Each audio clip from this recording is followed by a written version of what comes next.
need. So is it any wonder that voters across the country have turned to the extreme ends of our political spectrum to stick two fingers up at what they see as an ineffective political class that has completely ignored them? Blame the immigrants or blame the billionaires seem to be the two easy answers thrown out by these parties to the really difficult, thorny, complicated questions this country faces.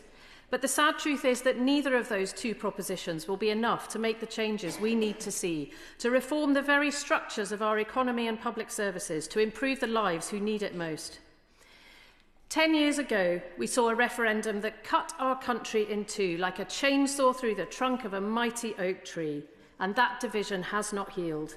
The arguments still rage, the community still feel left behind, and the false promise that was offered in that awful referendum has turned out to be nothing but smoke and mirrors, and people are still angry on both sides of that debate. And as a Liberal Democrat, you won't be surprised to hear that I welcome the government's promise of strengthening ties with our nearest neighbours in Europe, but you probably also won't be surprised to hear me say that it doesn't go far enough, especially if we are to get Britain working again.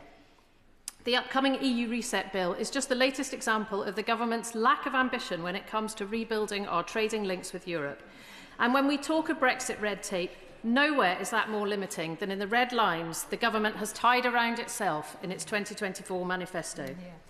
It said on coming into office that the previous Conservative government had left a £22 billion black hole in the UK's public finances. Yet their botched Brexit deal has left a £90 billion hole, similar in scale to the damage wreaked by the 2008 financial crash. Businesses in South Devon regularly talk to me about the nightmare of trying to do business with Europe. Many have just given up on it altogether. Others are hanging on, desperately hoping that trading restrictions will be eased and customers will come back. I welcome the promise of a sanitary and phytosanitary deal, and this cannot come fast enough for my food and farming businesses. But we want to see the government talk about a customs union with the EU to slash that red tape that is holding us back, because economic growth has stagnated in this country for far too long. And we also want to see the UK at the heart of European defence cooperation, not only for the benefits it would bring to national security, but for the investment opportunities it would provide for the supply chain. And we must be front and centre of those negotiations. Europe would welcome our involvement, and we must be confident about shaping and leading that discussion.